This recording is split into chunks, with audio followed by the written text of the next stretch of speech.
From PastorBobReed.com, 7 September 2014, All Roads Lead to Rome, Part 6.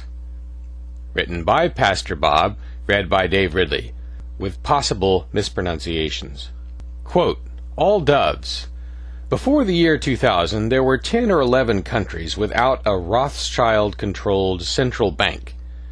Today there are only 4. Syria, Iran, North Korea, and Cuba. All of the countries in the Middle East region that have been overthrown by the USA or the Arab Spring now have Rothschild-controlled central banks. Why is this important? It is a major key in the larger scope of why we have had near-continuous global war after war since the beginning of the 20th century. The video has aired multiple times on the internet in the last 9 years. There is, floating around on the internet, a video clip of retired Army General Wesley Clark in which he tells of the Department of Defense plans to take down the Middle East 5 countries that where regime change were in the plan for the U.S. military to take down. These countries previously all once had independent state central banks, and once they were destroyed by the U.S. military, they were immediately replaced with Rothschild-controlled central banks. The video clip of Army General Wesley Clark has been around for close to a decade. It was first aired on DemocracyNow.tv and continues to be re-aired by truther sites. The next country to be taken down will be Syria. The Obama administration has been seeking to do that for well over a year and a half. The media craze on ISIS is the orchestrated deception that will enable President Obama's plan to attack Syria and bring it under a Rothschild-controlled central bank. We should expect the imminent fulfillment of Isaiah 17, 1-2 prophecy in the near future. It speaks to the globalist agenda of a one-world economic system and a one-world government and how it is being achieved. I remind you that the House of Rothschild has been the fiduciary agent for the Vatican's money-lending activities since back to around 1823. The Vatican and the Rothschilds have been interlocked ever since. The Rothschilds are the bankers for the Vatican. The Vatican is the headquarters of the old Holy Roman Empire. The sitting pope is the Pontifex Maximus, the office of the last Caesar of the old Roman Empire. The primary fiduciary financial agent, the primary financial agent and security control center for the Vatican is the Crown City of London, a city within the larger realm of London. This is where the Rothschilds conduct their banking, and the affairs of the former Holy Roman Empire are conducted through the temple, former Knights Templar Temple, confiscated by the Roman Church during the early Inquisition.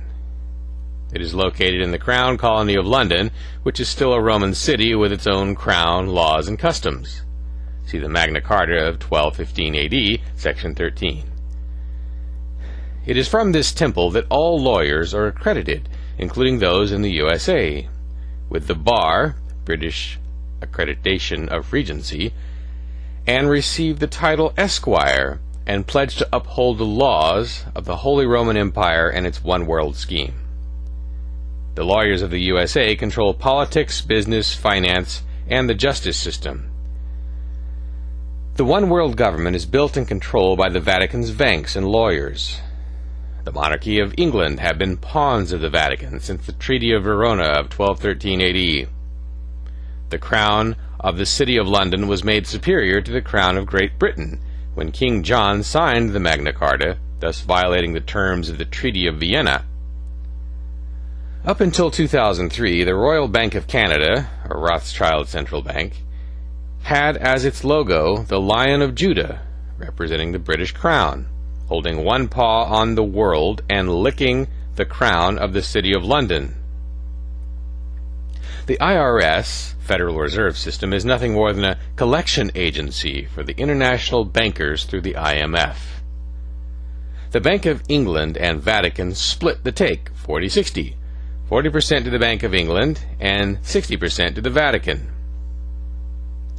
The Treaty of Paris of 1763 designated King George III as Arch-Treasurer and Prince-Elector of the Holy Roman Empire. According to the Encyclopedia Judaica, the Rothschilds bear the title of guardians of the Vatican Treasury. The Vatican Treasury, as fiduciary agents, hold the imperial wealth of Rome. The imperial wealth grows in proportion to its victories in war, as the Jesuit empowerment Regimini Militantis Ecclesiae implies, the church at war is more necessary than the church at peace. According to H. Russell Robinson's Illustrated Armor of Imperial Rome, Caesarian soldiers protect themselves in battle with shields painted red. Since the soldiery is the state's most valuable resource, the Council of Trent admitted it in preferring Jesuits to all other religious orders, it is easy to understand why the red shield was identified with the very life of the church. Hence, the approximation of the name Rothschild, or German for red shield. The appointment of the Rothschilds as the Vatican's fiduciary agents gave the Black Papacy absolute financial privacy and secrecy. Who would ever have thought to search the family of Orthodox Jews for the key to the wealth of the Roman Catholic Church? It is fascinating that, as Meyer, or Meyer as some spell it, Amstel Rothschild's sons grew into the family business, the firm took on the title Meyer, Amstel, Rothschild, and Sohn, which gave the notorigen Mars. Isn't Mars the Roman god of war, whose heavenly manifestations is the red planet? As the Rothschild and Sons grew, it became famous for helping nations go to war. The House of Rothschild always financed both sides of an altercation of war. This leads us to the point of Albert Pike's vision of 3 world wars that were seen as necessary to bring about the one world order. And we can marvel at how accurately it has predicted events that have already taken place in the 20th and 21st centuries. In a letter that he wrote to Giuseppe Mazzini, dated August 15, 1871, Pike graphically outlines plans for 3 world wars that were seen as necessary to bring about the one world order. Supposedly the letter was in the hands of the British Museum Library in London, but the library denied that to be the case to numerous researchers. Yet it seems strange that a Cardinal Rodriguez should have said that it existed in 1925. It appears that Commander William Guy Carr learned about this letter from Cardinal Caroy Rodriguez of Santiago, Chile, who wrote the book The Mystery of Freemasonry Unveiled. There is nothing conclusive in the way of proof one way or another of the letter's existence. Given the nature of the letter, it would not really be a surprise as to denial of its existence.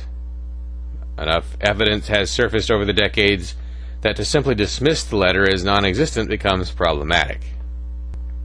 According to the content of the letter from Pike to Mazzini, the First World War must be brought about in order to permit the Illuminati to overthrow the power of the czars in Russia, and of making that country a fortress of atheistic communism. The divergence caused by the Agentur, agents of the Illuminati between the British and Germanic empires, will be used to foment this war. At the end of the war, communism will be built and used in order to destroy the other governments and in order to weaken their religions. Students of history will recognize that the political alliances of England on one side and Germany on the other, forged between 1871 and 1898 by Otto von Bismarck, co-conspirator of Albert Pike, were instrumental in bringing about the First World War. The Second World War must be fomented by taking advantage of the differences between the fascists and the political Zionists. This war must be brought about so that Nazism is destroyed and that political Zionism is to be strong enough to institute a sovereign state of Israel and Palestine. During the Second World War, international communism must become strong enough in order to balance Christendom, which would then be restrained and held in check until the time we would need it for the final social cataclysm." Unquote. After the Second World War, communism was made strong enough to begin taking over weaker governments. In 1945, at the Potsdam Conference between Truman, Churchill, and Stalin, a large portion of Europe was simply handed over to Russia, and on the other side of the world, the aftermath of the war with Japan helped to sweep the tide of communism into China.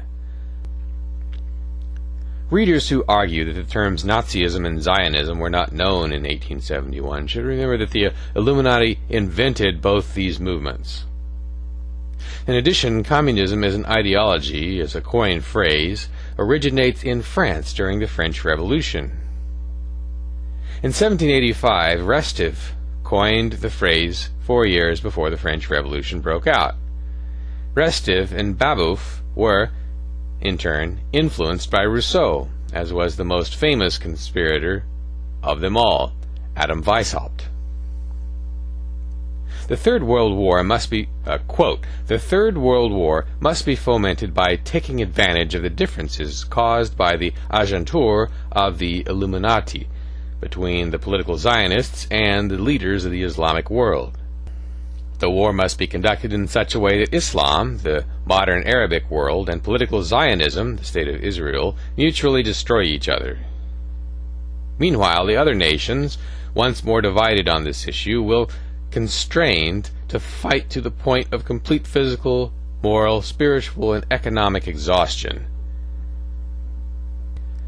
We shall unleash the nihilists and the atheists, and we shall provoke a formidable social cataclysm which in all its horror will show clearly to the nations the effect of absolute atheism, origin of savagery, and the most bloody turmoil.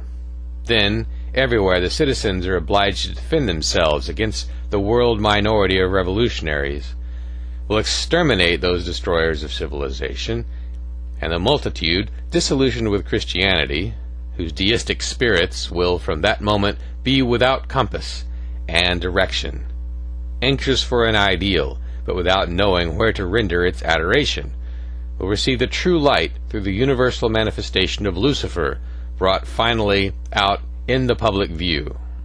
This manifestation will result from the general reactionary movement which will follow the instruction of Christianity and atheism, both conquered and exterminated at the same time."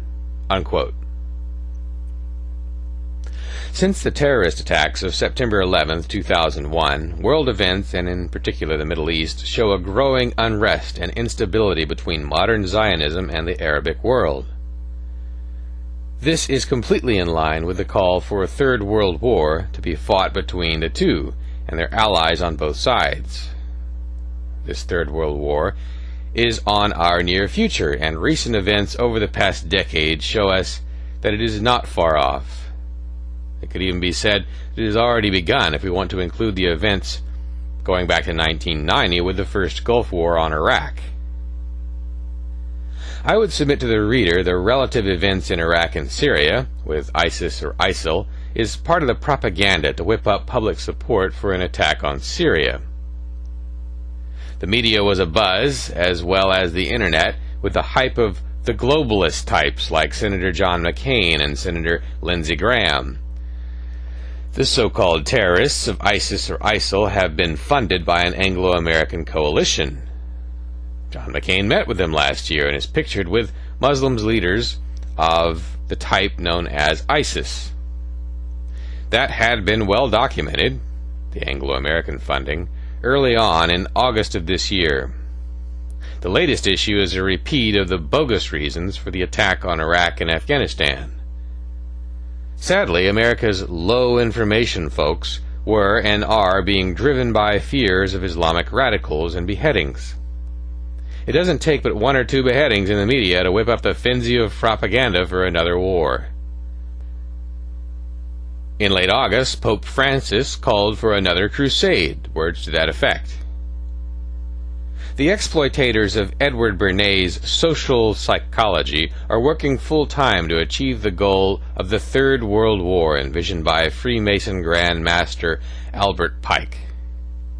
The propaganda is everywhere for this attack to dethrone Syria's government and more so the Syrian Central Bank.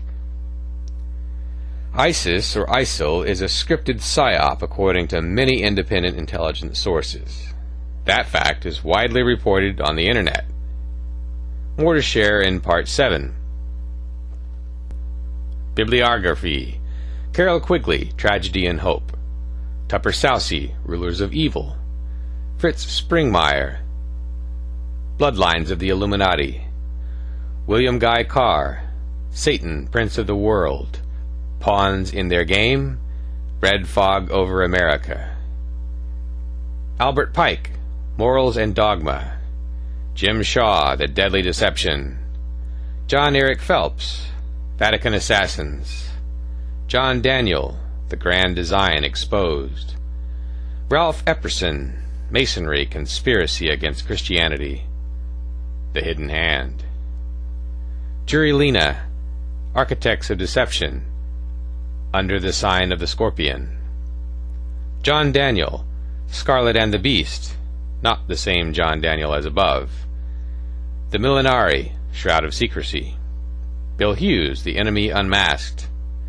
The Secret Terrorists. James Billington, Fire in the Eyes of Men. Noah Webster, World Revolution. Albert Mackey, The Secret Destiny of America. William Still, New World Order. Modern History Project, The Freemasons. Michael Hoffman, Usury and Christendom, The Mortal Sin That Was and Now Is Not. Tim Cohen, Antichrist and a Cup of Tea. Ronald McDonald and Robert Rowan, They Own It All, Including You. Eustace Mullins, Secrets of the Federal Reserve. The Curse of Canaan. G. Edward Griffin, The Creature from Jekyll Island. Chris Pinto, The Society of Jesus, Their Moral Maxims and Plots, audio CD. The Jesuits and the Counter-Reformation, 2-disc audio CD.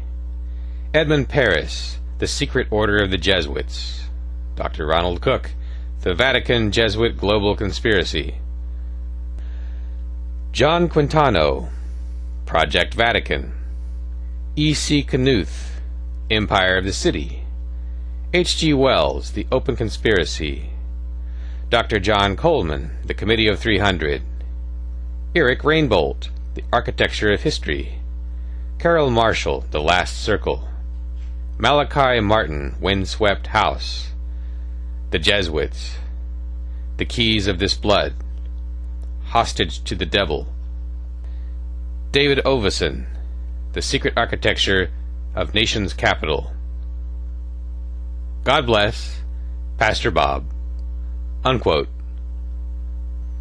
Find more at PastorBobReed.com.